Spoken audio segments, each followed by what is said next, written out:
Welcome to Xylem learning. Amrita miss ആണ്. അപ്പോൾ മക്കളെ, നമ്മളെല്ലാവരും നമ്മുടെ പുതിയ ടെക്സ്റ്റ് ബുക്കിനായിട്ട് വെയിറ്റിംഗ് ആണല്ലേ.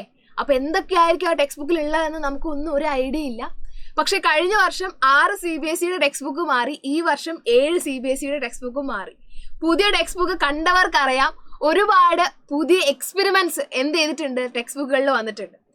ആക്ടിവിറ്റി ഓറിയന്റഡ് ആയിട്ടുള്ള ടീച്ചിങ് ആണ്, മീൻസ് സ്റ്റഡി മെറ്റീരിയൽ ആണ് നമ്മൾക്ക് ടെക്സ്റ്റ് ബുക്ക് വഴി കിട്ടിയിട്ടുള്ളത്. ഇനി എന്തിനാ മാത്സ് പഠിക്കുന്നത് എന്നുള്ള ഉത്തരം തന്നെയാണ് നമ്മളുടെ പുതിയ ടെക്സ്റ്റ് ബുക്ക്, അതായത് 6ന്റെയും 7ന്റെയും കണ്ടെത്തോളം. അപ്പോൾ 8ൽ നമുക്ക് എന്ത് ചെയ്യാൻ പറ്റും, അങ്ങനത്തെ ഒരു മാറ്റം തന്നെയാണ് നമ്മൾ പ്രതീക്ഷിക്കുന്നത്. പൊതുവെ എല്ലാവർക്കും ഉള്ളിൽ ഒരു ടെൻഷനാണ്, മാത്സ് എന്ന് പറയുന്ന കുറച്ച് ഡിഫിക്കൽട്ടായ സബ്ജക്റ്റ് ആണെന്നല്ലേ. അപ്പോൾ ടെക്സ്റ്റ് ബുക്ക് മാറിയാൽ ഇതിൽ കുറച്ചുകൂടി ഡിഫിക്കൽട്ടി ആവില്ലേ എന്ന് ചിന്തിക്കുന്നവരോട് നിങ്ങളെ ഹെൽപ്പ് ചെയ്യാൻ വേണ്ടി NCERT തന്നെ കൊണ്ടുവന്നിരിക്കുന്ന ഒരു കോഴ്സാണ് ഈ ബ്രിഡ്ജ് കോഴ്സ് എന്ന് പറയുന്നത്. 6 വീക്ക് നീണ്ടു നിൽക്കുന്ന ഒരു പ്രോഗ്രാമാണ്.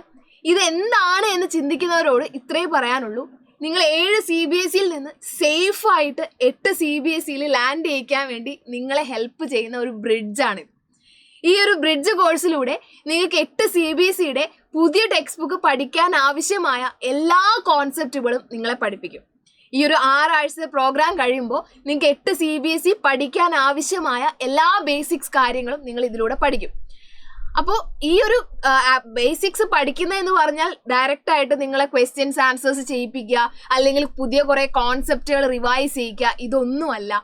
ഒരുപാട് ആക്ടിവിറ്റികളാണ് ഇതിലൂടെ നിങ്ങളെ പഠിപ്പിക്കുന്നത്. ഓക്കെ, ഈ ആക്ടിവിറ്റികളിലൂടെയാണ് നിങ്ങൾ കൺസെപ്റ്റ് പഠിക്കുന്നത്. റെഡി? അതിലൊരു ആക്ടിവിറ്റി മിസ് കാണിച്ചു തരാം. ഇവിടെ നോക്കി, ഇത് കുറേ നമ്പേഴ്സ് ഉണ്ട് അല്ലേ, ഇതിൽ കുറേ കള്ളികൾ ഒഴിഞ്ഞു കിടപ്പുണ്ട് അല്ലേ. ഈ കള്ളികളിലുള്ള നമ്പേഴ്സ് ഏതൊക്കെയാണെന്ന് നമുക്കറിയില്ല. ഇതിന് കുറച്ച് കണ്ടീഷൻസ് ഉണ്ട്. ഇവിടെ നോക്കിയേ, the missing values are the whole numbers between 1 and 9. Each number is used only once. Each row is an arithmetic equation. Each column is an arithmetic equation.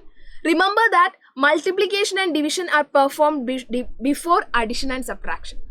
അതായത് ഈ കോളത്തിൽ ഒരുപാട് നമ്പേഴ്സ് ഉണ്ട്. നമ്പേഴ്സ് വേറെ ആരുമല്ല, 1 2 3 4 5 6 7 8 9. ഈ കാണിച്ചിരിക്കുന്ന കൂട്ടത്തിലുള്ള ആൾക്കാരിലുള്ള കുറച്ച് നമ്പേഴ്സാണ് ഇവിടെ ഉള്ളത്. ഇവരെല്ലാം ഒരു പ്രാവശ്യം മാത്രമേ ഉപയോഗിക്കാൻ പാടൂ. ഈ നമ്പേഴ്സിനെയൊക്കെ ഒരു പ്രാവശ്യം മാത്രമേ ഉപയോഗിക്കാൻ പാടൂ, ഇതിൽ കൂടുതൽ പ്രാവശ്യം ഉപയോഗിക്കാൻ പാടില്ല. അപ്പോൾ നിങ്ങൾ നോക്കിക്കോ, ഓൾറെഡി 2 ഉപയോഗിച്ചു, 4 ഉപയോഗിച്ചു, 8 ഉപയോഗിച്ചു, 3 ഉപയോഗിച്ചു. ഇനി നമുക്ക് ഉപയോഗിക്കാനുള്ളത് 1 5 6 7 9. ഇത്ര ആൾക്കാരെ നമുക്ക് ഉപയോഗിക്കാൻ പറ്റുള്ളൂ.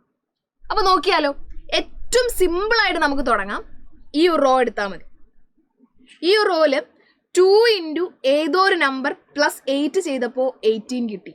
ഏതായിരിക്കും ആ നമ്പർ? 2 ഇൻറ്റു ഏത് നമ്പർ പ്ലസ് 8? സിമ്പിൾ അല്ലേ, 5. അപ്പോൾ ഇവിടെ വരുന്ന നമ്പർ 5 ആണ്. 2 ഇൻറ്റു 5 10, 10 പ്ലസ് 8 18. ഇനി ഇവിടെ നോക്കിക്കോ, 4 മൈനസ് 5 മൈനസ് 1 പ്ലസ് 3 2. അതും ശരിയായി. ഇനി ഈ റോ എടുക്കാം. 8 മൈനസ് ഏതോ നമ്പർ 0 ആണ്. അപ്പോൾ നമുക്ക് എന്ത് ചെയ്യാം, ഇവിടെ 1 കൊടുക്കാം. 1 പ്ലസ് 8 എന്താണ്? 9. 9 മൈനസ് 9 എന്താണ്? 0. ഇതാ ഇവിടെ നോക്കിക്കോ, 1ഉം 9ഉം പോയില്ലേ? കറക്റ്റ്. അപ്പോൾ അതായി. ഇനി ഇവിടെ നോക്കിക്കോ, ഇത് ഇങ്ങനെ ചെയ്യാം അല്ലെ, ഇവിടെ ഇത് ചെയ്യാം. Dash minus 4 minus 1 equal to 1. അപ്പോൾ ഇവിടെ ആരാ ബാക്കിയുള്ളത്? 5 ഇവിടെ കൊടുത്താൽ 5 മൈനസ് 4 എന്ന് പറഞ്ഞാൽ എത്ര വരും? 5 മൈനസ് 4 എന്ന് പറഞ്ഞാൽ 1 വരും. 1 മൈനസ് 1 0 വരും. അത് ശരിയാവില്ല. പിന്നെ ആരാ ഉള്ളത്? 6 ഉണ്ട് അല്ലേ. നമുക്കൊന്ന് 6 കൊടുത്തു നോക്കാം. ഇവിടെ 6 എന്ന് കൊടുക്കുന്നു.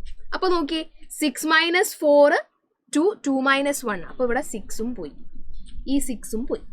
ഇനി ബാക്കി ആരാ ഉള്ളത്? 5ഉം 7ഉം. 5 ഓൾറെഡി പോയി. ഇനി ആരാണ്? 7. ശരിയാണോ നോക്കാം.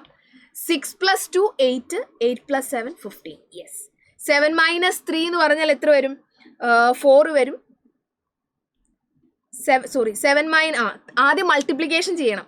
3 ഇൻറ്റു 9 27. 27 മൈനസ് 7 എന്ന് പറഞ്ഞാൽ മൈനസ് 20. കറക്റ്റ് അല്ലേ?